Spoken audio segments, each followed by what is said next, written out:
Ika-6 na kabanata ng Violets Are Blue. I really feel bad about it, sabi ni Michelle. Why should you? Sagot naman ni Gilbert kay Michelle. Napaka-ungracious ko kasi, Gilbert. Bukod sa napatalim ang mga salita ko, tumaas din yata ang tono ko kay Tita Ann. Sagot ni Michelle. Sumobra siguro si Tita Ann sa pangungunang bait sa'yo kaya naggawa mo siyang sagutin ng ganoon. Pangangatwiran ni Gilbert para sa dalaga. Kahit na Gilbert, and to think na nakikitira lang ako rito sa bahay ninyo. Bahay ko ito, Michelle. Pagunita ni Gilbert sa dalaga. Ang bahay ni Tita Ann ay yung nasa Laguna. Pero syempre, mas gusto ko siyang naririto. Alagang-alaga niya itong hardin na mukhang paborito mong spot dito sa bahay. Nasa hardin ang dalawa habang nag-uusap. Katatapos lang nila noong maghapunan. Palagay mo ba? Tanong ng dalaga maya-maya. Dapat ko siyang tawagan para mag-sorry ako? Hindi ako mapapalagay hanggang hindi ako nakakapag-apologize sa kanya. Magpalipas ka muna ng ilang linggo. Suhestyon ni Gilbert. Baka lang mahirapan kang abutan siya sa bahay.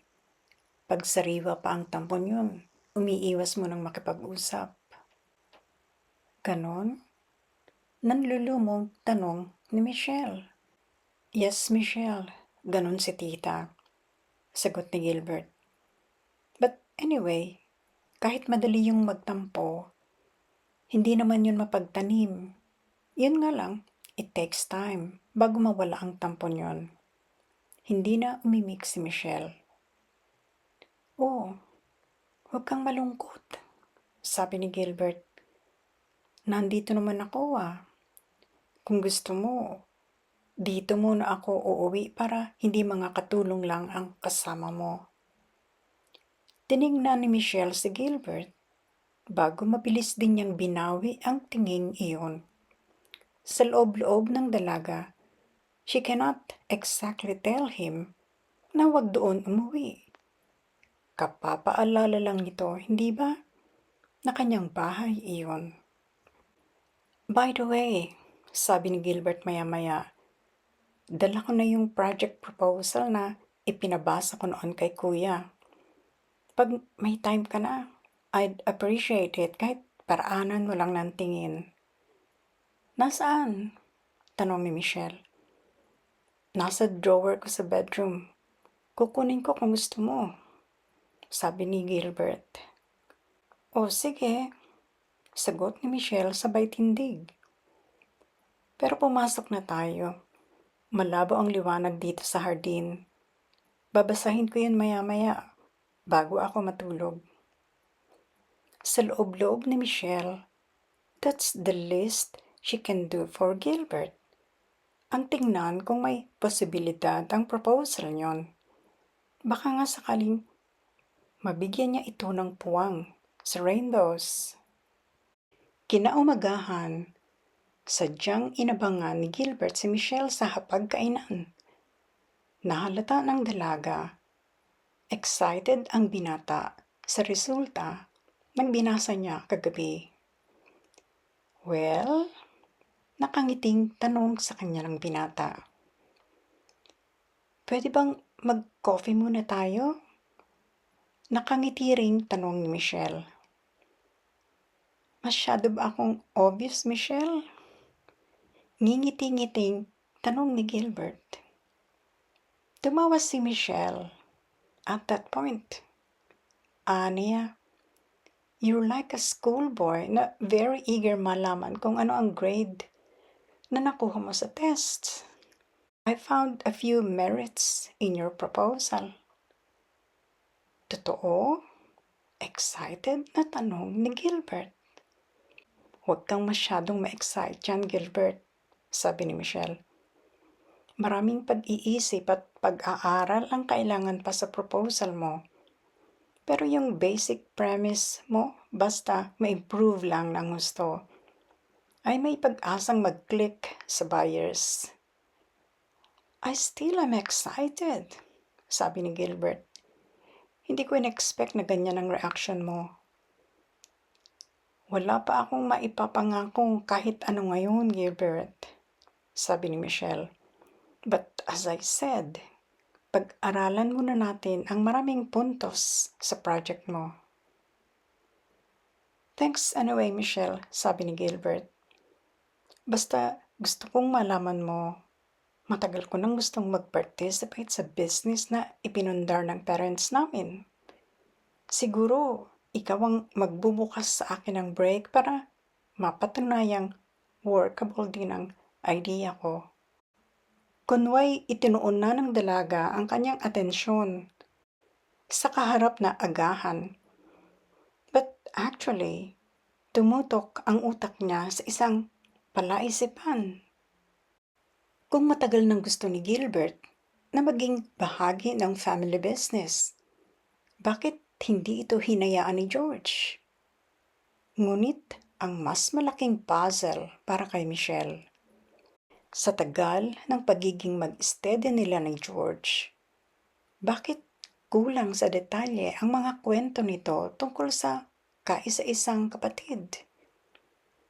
And come to think of it, puro negatibo ang comments noon ni George tungkol kay Gilbert. Immature, kulang sa sense of responsibility, happy-go-lucky, maluho, mahilig pumorma at pumatos ng kahit sinong babae. Puro ganoon ang takbo ng mga puna ni George tungkol sa kapatid. Bahagyang nagtaas ng tingin si Michelle. Tatapunan sana niya ng pasuring sulyap ang kasalo sa almusal. For her, Gilbert is such a sweet, harmless guy. Ngunit bakit ganoon ang mga kwento ng kuya nito? Pagsulyap ng dalaga kay Gilbert, nakatitig pala ito sa kanya at pagkalagkit-lagkit ng titig niyon sa kanya. Habang abala si Michelle sa reorganization sa opisina, sa coordination sa bubuksang Rainbow's outlets sa Singapore at Hong Kong, at pag-aaral sa project proposal ni Gilbert, si Edmond naman ay nangibang bansa.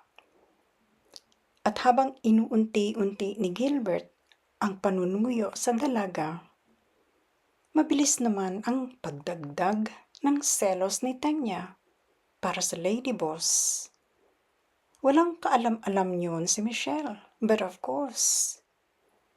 At lalong walang kaide-ideya si Michelle kung paanong puputok sa mukha niya ang pagiging ignorante niya kung anong klase talaga si Gilbert. Samantala, habang hindi na tinututulan ni Michelle ang mga pasimpleng pahiwatig sa kanya ni Gilbert, si Edmond ay mga komplikadong sitwasyon ang natutuklasan sa Amerika. Nagsimula iyon nang salubungin siya ng ina sa kanyang pagdating sa California. Yakap, halik at luha ang ibinungad nito pagkakita sa panganay na anak. Walang katugon na gayong reaksyon si Edmond. Ang matining sa utak ng binata ay ang pag-abandona nito sa kanilang mag-ama. Maraming taon na ang nakalilipas upang sumama ito sa kalaguyo. Parang napaso ang mami niya. Kagyat itong bumitiw sa pagkakayakap sa anak at pilit na tinuyo noon din ang mga luha. I'm sorry, ang nasabi lang nito kay Edmond. Inignora ng binata ang pagsusori ng ina. Hindi siya nagpunta sa San Francisco para usigin at sumbatan ang magulang sa ginawa nito noon. Matagal nang naisantabi ni Edmond ang kimkim na hinanakit sa ina. Ang paniwala niya, wala siyang mapapakinabang kung uungkatin pa Ang grabeng ginawa niyon kasama ang daddy ni Michelle. Nandoon si Edmond upang tulungan si Suzette. After all, walang kasalanan ang kanyang bunsong kapatid sa kataksilan ng kanilang ina. Kung may magagawa siya, he would do it. Sabi niya sa ina, "May hotel reservation ako sa Palo Alto Hotel. Magche-check-in lang ako din. Gusto kong tumuloy na sa kinaroroonan ni Suzette." Sasabihin sana ni Monette na bakit pa mag-hotel si Edmond, na welcome ang anak sa kanyang bahay. But she stopped herself.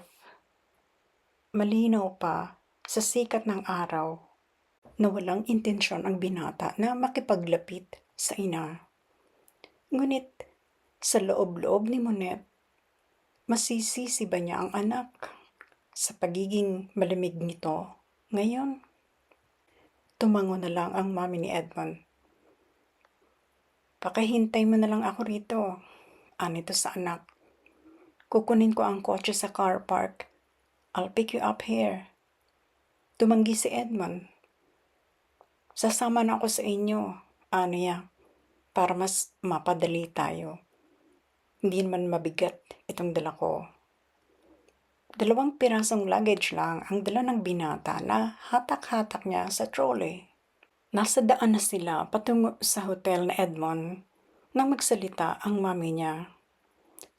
Nito, "I'm really sorry. Hindi ako nakapunta sa libing." Sarcastic ang tono ni Edmond. Niya, "Kaninong libing? Ni Daddy o ng number 2 husband mo?" Nagkagatlabi na lang si Monette. Pagdating sa Palo Alto Hotel, hindi inimbita ni Edmond na umakyat muna sa kwarto niya ang ina. Sinabi niyang hintayin na lang siya nito sa coffee shop sa lobby. "If you want to get anything," aniya pa sa ina, "you can charge it to my room." Sinabi ni Edmond ang kanyang room number. 15 minutos lang ang itinagal ni Edmond sa kanyang silid. Naghilamos lang siya, nagpalit ng akmang kasuotan sa malamig na klima roon, nag-isip. Si Michelle, di kasi, ang kanyang nasa isip. Hindi kalabisan para kay Edmond ang ilarawang nagkapira-piraso ang perspective niya sa buhay dahil sa pagkasuklam sa kanya ng dalaga. Alam niyang hindi siya karapat-dapat na tratuhin ng ganoon ni Michelle. It wasn't him who killed her father. Kaya bakit isisisi nito sa kanya ang ginawa ng daddy niya? Ano nga ba ang sinabi sa kanya ni Tita Ann? Na hindi raw kayang tanggapin ni Michelle na sila ang magkatuluyan. Lalagi raw sa utak ng dalaga na anak siya ng lalaking pumatay sa daddy niya. Nangatwiran si Edmond kay Tita Ann na nangakong sisikaping paliwanagan si Michelle. Batid ni Edmond ang sinseridad ni Tita Ann sa alok nitong tulong sa kanya. She's a fine old woman. Tumalastas agad sa binata na concerned talaga si Tita Ann sa kaligayahan at kapakanan ni Michelle. Ngunit hanggang sa makaalis si Edmond patungong Amerika, nabigo siyang makausap man lang kahit sandali si Michelle. And then, sumalit din sa pagmumuni-muni ni Edmond ang mami niya. Totoo, pumaroon siya sa San Francisco para sa bunsong kapatid. At sa isang banda, masasabing si Tita Ann ang kumumbinsi sa kanyang tulungan iyon. Don't just say it. Gawin mo agad. bago mahuli ang lahat. Kaya, heto siya ngayon sa Amerika. He's not really thrilled to see his mother again. Pakiramdam ni Edmond, wala na siyang nararamdamang kahit anong pagmamahal para sa inang nagsilang sa kanya. Ganoon nakatigas ang puso niya sa palagay niya. But he was proved wrong kaninang pagkakita nito sa mommy niya. Somehow, somewhere, sa kailalimang parte ng kanyang puso, may kumitib na awa para rito. His mother looked so heartbroken. At bakit hindi? Pinatay ng number 2 husband nito ang number 1 husband na inatake naman sa puso. Ang bunsong anak ay may brain cancer at 1 taon nang nakaratay. At siya, na panganay nito, ay napakalamig din ang pakita. Tumindig na si Edmond, sumalyap sa salamin. Nagbuntong hininga. Ewan niya kung mananatili ang naramdamang pitik ng awa sa nalalabi niyang magulang. Bumaba na sa lobby ang binata. Pagdating sa Stanford Medical Center na naroon din sa Palo Alto, dumiretso ang mag-ina sa intensive care ward sa Cancer Pavilion. Umuna ang mami niya sa pagpasok sa silid ni Suzette, na over 15 years old na. Mahigit 2 taon lang si Suzette nang huling makita ni Edmond. Nahambal ang binata pagkakita sa kahabag-habag na itsura ng bunsong kapatid. Napamulagat din siya nang ma-realize kung sino ang kamukha ni Suzette. Take a guess kung sino ang kamukha ng bunsong kapatid ni Edmond. Pero sa susunod na kabanata, may matutuklasan si Edmond na posibleng nasa panganib ang buhay ni Michelle. Nawari ba'y hahakbang na sa panganib na iyon? Abangan.